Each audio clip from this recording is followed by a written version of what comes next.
Lunch బాక్సులకి డబ్బాలు లేకుండా అయిపోయాయే. ఏం చేద్దామబ్బా? ఐడియా. డీమార్ట్‌లో రూ. 50కి 2 డబ్బాలు వస్తున్నాయంట. తక్కువలో ఎక్కువ సేవింగ్.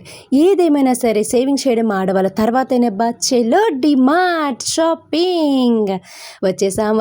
అబ్బబ్బబ్బబ్బబ్బా! కళ్ళకళ్ళలాడిపోతుంది కదా చూస్తుంటే మాత్రం. ఆహా! షాపింగ్‌లో మజానే వేరబ్బా. ఇదంతా రూ. 60 కొనేద్దాంలే అలా పడుంటుంది. ఇది కూడా దేనికైనా పనికొస్తుందిలే తీసేసుకుందాం. పర్స్ ఆల్రెడీ ఉంది కదా! అయినా కూడా పాడైపోయిందిలే కొత్త పర్స్ తీసేసుకుందాం. ఓకే. ఇంకా బ్లూ డబ్బా ఓకే. పింక్ డబ్బా ఓకే. ఇంకా దేనికో దానికి పనికొస్తుందిలే అలా పడుంటుంది.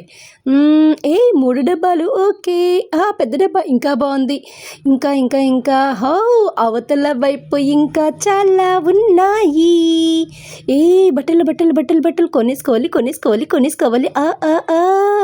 చెప్పులు సూపర్‌గున్నాయి. ఏవి నచ్చినా నచ్చకపోయినా వచ్చాం కాబట్టి ఓ జత కొనేయాలబ్బా. అయిపోయింది.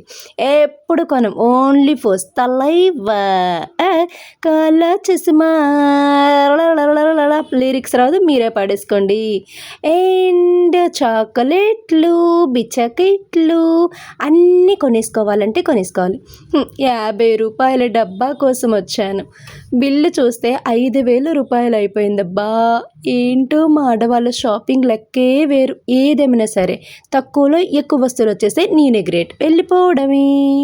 ఫైనల్లీ ఐస్ క్రీమ్ చూసారా దొంగ మొహంది. పట్టుకోమనిస్తే 3 ఐస్ క్రీమ్లు ఒకేసారి నాకేస్తుంది లబలబా. Thank you for watching. Please subscribe.